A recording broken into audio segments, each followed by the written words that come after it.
Friends ఇప్పుడే అందిన వార్త తెలంగాణ సర్పంచ్ ఎలక్షన్ కొత్త తేదీలు ఖరారు ఫిక్స్ ఇవే అంటూ లేటెస్ట్ అప్డేట్ అయితే రావడం జరిగిందండి. సో ఆ వివరాలు ఏంటనేది వీడియోలో తెలుస్తుందా. వీడియోని స్కిప్ చేయకుండా పూర్తిగా చూడండి, కంప్లీట్ ఇన్ఫర్మేషన్ అయితే అర్థమవుతుందండి.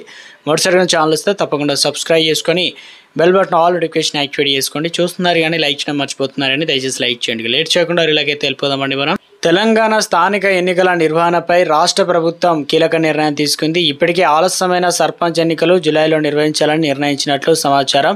దీనిపైన అధికారికంగా సీఎం రేవంత్ రెడ్డి కీలక ఆదేశాలు జారీ చేసినట్టు కూడా తెలుస్తుంది. 2 నెలల క్రితమే సన్నాహాలు.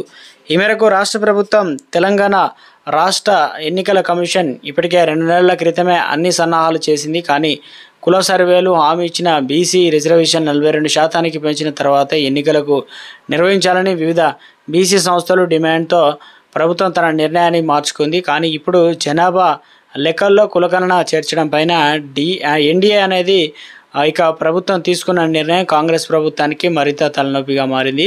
బీసీ రిజర్వేషన్లు ప్రశ్నార్థకంగా మారిందని ప్రభుత్వ వర్గాల్లో చర్చ నడుస్తుంది. కులగణనపైన ఇప్పటికే అసెంబ్లీలో 2 బిల్లులను ఆమోదించగా స్థానిక సంస్థల్లో బీసీ రిజర్వేషన్లు, విద్య, ఉద్యోగాలు 42% ఆమోదించాలని వాటిని కేంద్రం ఆమోదం కోసం పంపారు.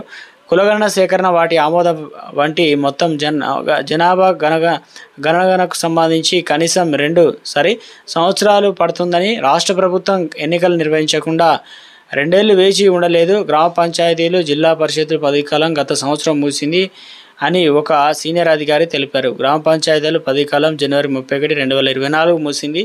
జిల్లా పరిషత్ పదవీకాలంలో గత